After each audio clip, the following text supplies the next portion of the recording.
मनुवादियों को रिजर्वेशन देने के लिए 4 दिन लगे। ईडब्ल्यूएस को जो रिजर्वेशन मिला 4 दिन के अंदर रिजर्वेशन मिल गया, लागू हो गया, नौकरियों में वैकेंसीज निकाल के उनको भर्ती शुरू कर दी। एक दिन कैबिनेट में पास, अगले दिन लोकसभा में पास, राज्यसभा का सत्र खत्म हो गया था, एक दिन बढ़ाकर तीसरे दिन राज्यसभा में पास, और रात को 12 बजे रामनाथ कोविंद जी उस वक्त राष्ट्रपति थे, उन्होंने सिग्नेचर कर दिए और चौथे दिन नोटिफिकेशन निकल गया, 4 दिन के अंदर लागू। और जब कोर्ट गए हमारे लोग तो कोर्ट ने स्टे नहीं किया। ओबीसी के रिजर्वेशन में 43 साल लगे और कोर्ट ने तुरंत स्टे किया, लेकिन जब ईडब्ल्यूएस को संविधान के खिलाफ जाकर रिजर्वेशन दिया तो कोर्ट ने स्टे नहीं किया। और ज्यादातर मामले में जब कोई पिटीशन आती है तो सुप्रीम कोर्ट स्टे नहीं देता, हाई कोर्ट स्टे नहीं देता, वो कहता है कि पहले स्टेट को अपना जवाब दाखिल करने दो। लेकिन जब बात यूजीसी के रेगुलेशन, आप सबको पता होगा रोहित वेमुला की माताजी और पायल तडवी की माताजी कोर्ट गई थी, चूंकि उनकी संस्थानिक हत्या हुई, और एक नहीं दो नहीं सैकड़ों संस्थानिक हत्याएं हुई, पूरे देश में उस पर आंदोलन छिड़ा, और उनकी माताजी की पिटीशन पे सुप्रीम कोर्ट ने एक कमेटी बनाई, आदरणीय दिग्विजय सिंह जी उसके चेयरमैन थे, उस कमेटी की रिकमेंडेशंस आई। उसके बाद यूनिवर्सिटी ग्रांट कमीशन ने रेगुलेशंस को नोटिफाई किया 13 जनवरी 2026 को। हमें यहां यह समझना पड़ेगा कि बहुत बड़ा साजिश इस देश के साथ भी चल रहा है, इस देश के मूल निवासियों के साथ भी चल रहा है। 20 तारीख तक, एक सप्ताह तक इस मुद्दे पे कुछ नहीं, कोई धरना प्रदर्शन नहीं, कोई शोर नहीं, नोटिफिकेशन हो जाने के बावजूद। लेकिन उत्तर प्रदेश के अंदर अभी मुक्तेश्वरानंद सरस्वती और योगी जी के बीच के झगड़े को लोगों की अटेंशन डाइवर्ट करने के लिए, जिसको आप मुख्य मीडिया समझते हैं, उसको दूसरा काम दिया कि अब तुम रोज इस पे डिबेट करा रहे हो, अभी मुक्तेश्वरानंद वाले मुद्दे पर, इसको छोड़ दो, इससे हमें नुकसान हो रहा है, अब तुम एक काम करो, एक नया मुद्दा दे रहे हैं, तुम इस पे शुरू हो जाओ। तो जहां पूरे देश में कोई बड़े धरने प्रदर्शन नहीं चल रहे थे, वहां पूरे देश के सारे मुख्य मीडिया चैनलों ने डिबेट शुरू करवा दी यूनिवर्सिटी ग्रांट कमीशन के रेगुलेशन जो नोटिफाई हुए उसके बारे में, और कहना शुरू किया इसमें तो समाज बंट जाएगा, इसका तो दुरुपयोग होगा, इसमें तो सो कॉल्ड अपर कास्ट लोगों के खिलाफ इस कानून का मिसयूज होगा। रोज रोज 2-2, 3-3 डिबेट सारे टीवी चैनल पर शुरू हो गई, और अभी मुक्तेश्वरानंद वाली मुद्दा खत्म। लेकिन हमारे लोग ही तो इन मीडिया चैनलों को देखते हैं। मैं इतने साल से कह रहा हूं कि ये मुख्य मीडिया चैनल जिनको कहा जाता है, ये कोई मीडिया चैनल नहीं है, ये बीजेपी के लिए काम करने वाले, बीजेपी के लिए नैरेटिव बनाने वाले लोग हैं। आप इनको देखना बंद करिए। और मजे की बात देखिए, जब ये मैटर सुप्रीम कोर्ट में गया, जिस सुप्रीम कोर्ट की डायरेक्शन पे ये कमेटी बनी, जिस सुप्रीम कोर्ट की डायरेक्शन पर कमेटी के रिकमेंडेशन से ये रेगुलेशन नोटिफाई हुए, उसी सुप्रीम कोर्ट ने उस यूजीसी के नोटिफिकेशन को स्टे कर दिया। और आप जानते हैं क्या ग्राउंड ली स्टे करने के लिए? 2 ग्राउंड ली। एक तो उन्होंने कहा कि इसके दुरुपयोग की संभावना है, दूसरा उन्होंने कहा कि इससे समाज बंट जाएगा।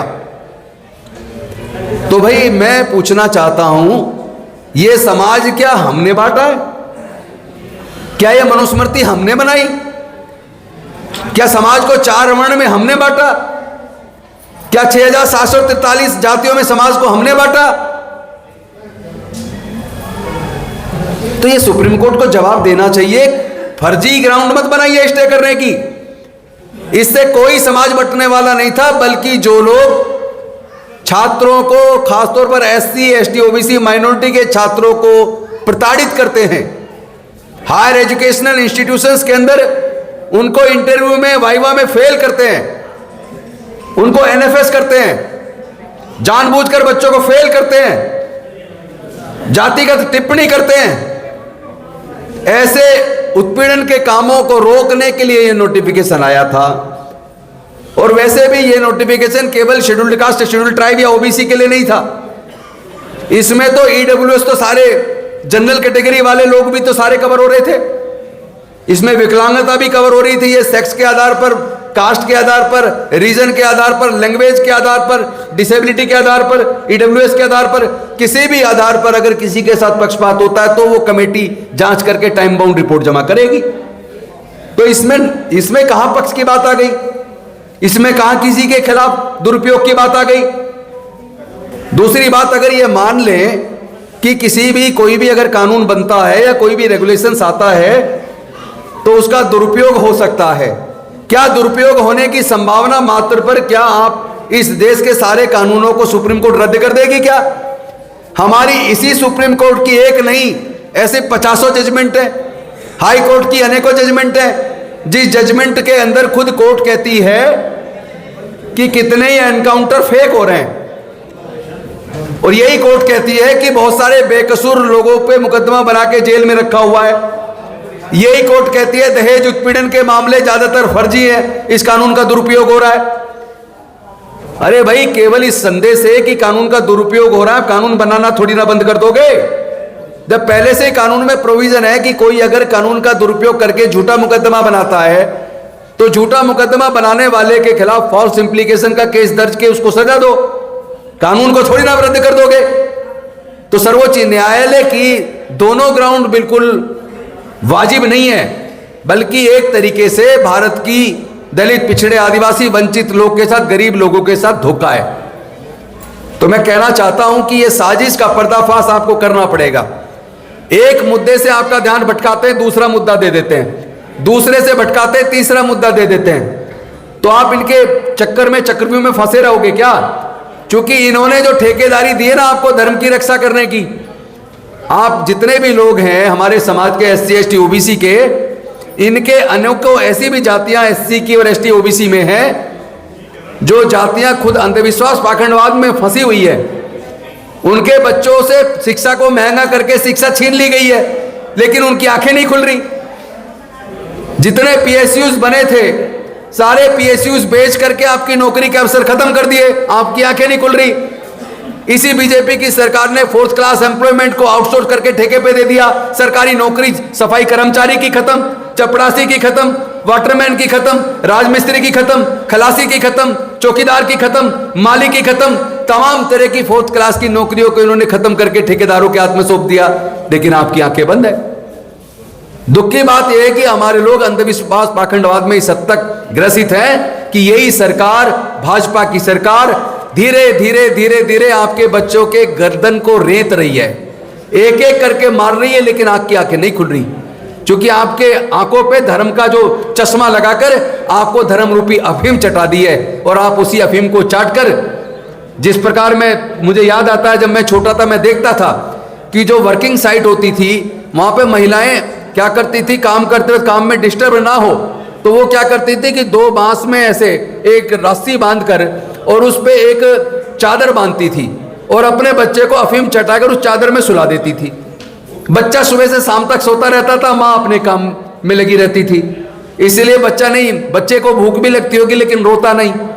सुबह से शाम तक बच्चा क्यों सोया हुआ है? क्योंकि उसको अफीम चटाई हुई है। ये इस देश के गरीब मजदूर की हालत रही है। तो जिस तरह गरीब महिलाएं हमारी बच्चे को अफीम चटाकर सुबह से शाम तक सुला दिया करती थी ताकि हमारा काम डिस्टर्ब ना हो, तो उसी प्रकार ये जो देश के दलित, पिछड़े, आदिवासी, वंचित वर्ग की नौकरी छीन रहे हैं, उनसे शिक्षा छीन रहे हैं, उनसे रोजगार छीन रहे हैं, मनरेगा में जो 100 दिन की रोजगार की गारंटी दी थी उसको भी छीन लिया। उसके बाद भी आप चुप हैं, चूंकि आपको उसी तरह, जिस तरह गरीब माँ बच्चे को अफीम चटा के सुला देती है, उसी तरह तुम्हें धर्म की अफीम चटाकर सुला दिया है। तुम्हारे बच्चों का कत्ल हो रहा है, तुम्हारे बच्चे यूनिवर्सिटीज में सुसाइड कर रहे हैं, तुम्हारे बच्चों का रोज उत्पीड़न हो रहा है। आपको पता है 2019 से 2021 के बीच 35,000 बच्चों ने, छात्रों ने सुसाइड किया। हमने इस बात की बारीकी से जांच की कि ये जो 35,000 बच्चों ने सुसाइड किया ये किस वर्ग के हैं? पता लगा 95% SC, ST, OBC माइनॉरिटी के हैं। फिर हमने पता किया सुसाइड का कारण क्या है, तो सुसाइड के 2 कारण निकल के आए। पहला कारण SC, ST, OBC माइनॉरिटी के बच्चों को जानबूझकर उनको वाइवा में नंबर कम दिए जाते हैं, इंटरनल एग्जाम में फेल कर दिया जाता है, इंटरव्यूज में फेल कर दिया जाता है, एनएफएस कर दिया जाता है, साथ में जातिगत जो शब्द इस्तेमाल करके भी डिमोरलाइज किया जाता है, नाना प्रकार से प्रताड़ित किया जाता है। तो बच्चे डिप्रेशन में आ जाते हैं, और डिप्रेशन में आ जाते हैं तो या तो सुसाइड कर लेते हैं या कॉलेज छोड़ देते हैं। अभी अभी एक डाटा आया है, उस डाटा में एससी एसटी ओबीसी के बहुत भारी मात्रा में बच्चों ने स्कूल कॉलेज छोड़ दिए। मैंने उसकी भी जांच की तो आपको जान के ताजुब होगा, उसमें 98% ड्रॉप आउट जो है कॉलेज छोड़ने वाले, हायर एजुकेशन छोड़ने वाले एससी एसटी ओबीसी के लोग हैं, और उसमें भी 60% से ज्यादा ओबीसी के बच्चे हैं। पता है आपको क्यों छोड़ रहे हैं पढ़ाई? वो या तो उत्पीड़न के परेशान होकर, या उनको जो फेल कर दिया जा रहा है उस वजह से। एक और तीसरा कारण भी निकल के आया हमारी जांच में। तीसरा कारण यह है कि पहले तो एडमिशन से पहले कोचिंग के ऊपर 2-3 लाख रुपए खर्च करो, और उसके बाद जब बच्चा पास कर लेता है, इंटरनल एग्जाम पास हो जाता है, उसका एडमिशन होता है। एडमिशन में इन्होंने पढ़ाई का खर्चा ऐसा कर दिया, चाहे लॉ कॉलेज में हो, चाहे इंजीनियरिंग कॉलेज में हो, चाहे मेडिकल कॉलेज में हो, चाहे मैनेजमेंट कॉलेज में हो, एक डिग्री करने के लिए 15 लाख से 50 लाख रुपया सरकारी इंजीनियरिंग कॉलेज में, सरकारी मेडिकल कॉलेज में, सरकारी लॉ कॉलेज में, सरकारी मैनेजमेंट कॉलेज में खर्च आता है। अब उसके पास इतना पैसा नहीं है, फर्स्ट ईयर की फीस कहीं से कर्ज लेके जमा कर दी, इधर फर्स्ट ईयर में या तो फेल कर दिया, और अगर पास हो गया अब अगली साल की फीस देनी है। बच्चा सोच रहा है स्कॉलरशिप आएगा, उससे पिछले साल का कर्ज उतार देंगे और नए कर्ज लेके सेकेंड ईयर की फीस दे देंगे। उसका स्कॉलरशिप आता नहीं है, फर्स्ट ईयर में जो कर्ज लिया था वो कर्ज उतरता नहीं है। एक तरफ कर्ज का बोझ चढ़ रहा है और दूसरी तरफ सेकेंड ईयर की फीस जमा करनी है, फीस का पैसा नहीं है। बच्चा परेशान हो जाता है, डिप्रेशन में चला जाता है। एक तरफ माँ बाप के चेहरे को देख के उसको दर्द पैदा होता है, दूसरी तरफ फीस का इंतजाम नहीं हो रहा, फीस जमा नहीं कर पा रहा, तो वो बच्चा क्या होता है, परेशान होकर या तो कॉलेज छोड़ देता है या फिर सुसाइड कर लेता है। ये 3 मुख्य कारण हैं हमारे एससी एसटी ओबीसी के बच्चों के बीच में कॉलेज छोड़ के चले जाना या सुसाइड कर लेना। और ऐसे हालात में ये सरकार आपके बच्चों का जो उत्पीड़न हो रहा है उसको, अटेंशन को डाइवर्ट करने के लिए ये आपके बीच में रोज कोई ना कोई नया मुद्दा ला देती है। आप उस मुद्दे में उलझे रहते हैं। असली मुद्दों से ध्यान भटकाने की बहुत बड़ी साजिश है, और उसी के तहत वो लोग इतने पावरफुल हो गए आपकी हमारी कमजोरी की वजह से। चूंकि पहले तो आप एक चीज तय कर लो, पहले एक बात तय कर लो, 85 से वार और 15% से प्यार, ये नहीं चलेगा। 15% से प्यार और 85% पे वार, ये नहीं चलेगा। इसके लिए लड़ने की तैयारी करो। इन लोगों ने आज, इनका मनोबल इतना बढ़ गया, चूंकि मुख्य मीडिया जितना सारा मनुवादी है, सारा इनके फेवर में नैरेटिव सेट करने में लगा रहता है, सारा बीजेपी के फेवर में नैरेटिव सेट करने लगता है। सरकार से कभी सवाल नहीं पूछता, विपक्ष से सवाल पूछता है, विपक्ष से सवाल पूछता है। और आपके मुद्दे तो कभी वहां चर्चा में आते ही नहीं। कभी महंगाई पे कोई चर्चा नहीं, कभी बेरोजगारी पे कोई चर्चा नहीं, शिक्षा महंगे होने पे कोई चर्चा नहीं, सुसाइड, बच्चों की सुसाइड पे कोई चर्चा नहीं, कॉलेज से ड्रॉप आउट पे कोई चर्चा नहीं। चर्चा जब भी होगी तो हिंदू मुसलमान पे, और आप लोग भी खुश होकर उस टीवी चैनल को खोल के बैठे रहते हैं, और आप भी बहुत बढ़िया वो बन जाते हैं मुसलमान के खिलाफ, हिंदू राष्ट्र, हिंदू राष्ट्र। अरे भैया, हिंदू राष्ट्र का मतलब समझ लीजिए मनुस्मृति का आना, और मनुस्मृति का मतलब है इस देश का शूद्र और इस देश का अछूत वो खत्म हो जाएगा, तबाह हो जाएगा।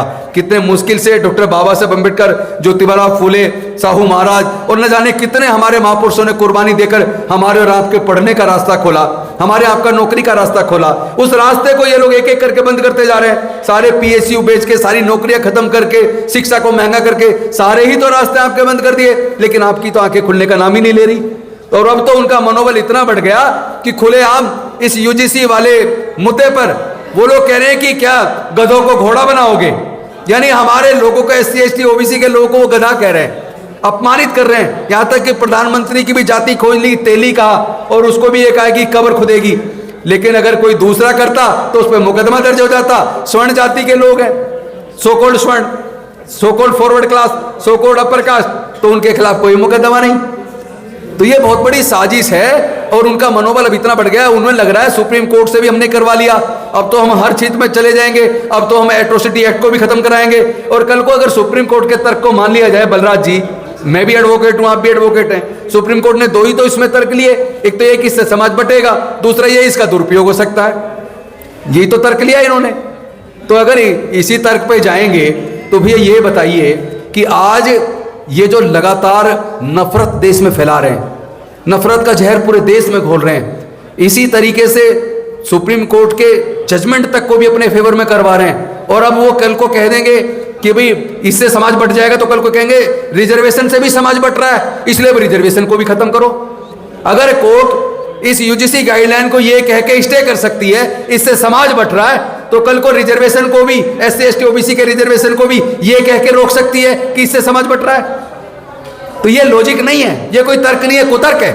और ऐसे कुतर्कों के खिलाफ मजबूती के साथ हमें खड़ा होना चाहिए। अगर हम नहीं होते तो फिर कहीं ना कहीं हम खुद दोषी हैं, अपने बच्चों के भविष्य को बर्बाद करने में हम सहयोगी बन रहे हैं। तो मैं जो आज 4 प्रस्ताव हमारे साथी जी ने रखे, मंडल जी ने रखे, उन प्रस्तावों का समर्थन करते हुए और इन शब्दों के साथ कि इस लड़ाई को हम आर पार की लड़ाई पे लेके जाएं। अब हमें तय करना पड़ेगा कि या तो तुम ये बताओ कि देश के सारे जल जंगल जमीन व्यापार सब कुछ कब्जा के बैठ गए, उसमें हमें हिस्सेदारी कब दोगे। हमें अब हिस्सेदारी चाहिए, इससे कम पे समझौता नहीं है। हमें हर क्षेत्र में हिस्सेदारी चाहिए, जल में, जंगल में, जमीन में, नेचुरल रिसोर्सेज में, हर क्षेत्र में हिस्सेदारी चाहिए। और सुप्रीम कोर्ट, हाई कोर्ट के अंदर भी हमें अब हिस्सेदारी, भागीदारी चाहिए। इसके बिना काम चलने वाला नहीं है। इस बात से मत डरो कि कोर्ट कंटेम्प्ट ऑफ कोर्ट कर देगा। मैं करूं, कर दो, हमारी संख्या इतनी है, तुम्हारी जेलें कम पड़ जाएंगी। जेल तो छोड़ो, जब आप हमें जेल में डालना शुरू करोगे, जब जेलें भर जाएंगी, आपके घर भी भर जाएंगे, आपको पैर रखने के लिए जगह नहीं मिलेगी। हम इतने लोग हैं, हमें 110 करोड़ लोगों को कहां पे बंद करोगे आप। तो मैं आपसे आह्वान करना चाहता हूं, एससी एसटी ओबीसी माइनॉरिटी के लोगों, अपने बच्चों के भविष्य के लिए एकजुट होकर इस लड़ाई को लड़ो। अगर एससी अलग लड़ेगा, एसटी अलग लड़ेगा, ओबीसी अलग लड़ेगा, जैसा उन्होंने बताया रतन लाल जी ने कि वो ये भी चला रहे, एक वो जो जिसने रिजाइन फर्जी दिखाने के लिए किया था, अब वो ये भी चला रहे कि हम जो एट्रोसिटी एक्ट को खत्म करवाने का आंदोलन शुरू करेंगे, और उसमें आपको ओबीसी को कहेंगे ओबीसी के खिलाफ झूठे मुकदमे बनते हैं। तो भाई मैं ये कहना चाहता हूं कि आप एससी एसटी ओबीसी के लोगों एक हो जाओ और इन लोगों को सबक सिखाने की तैयारी करो और हिस्सेदारी भागीदारी की लड़ाई को तेज करो।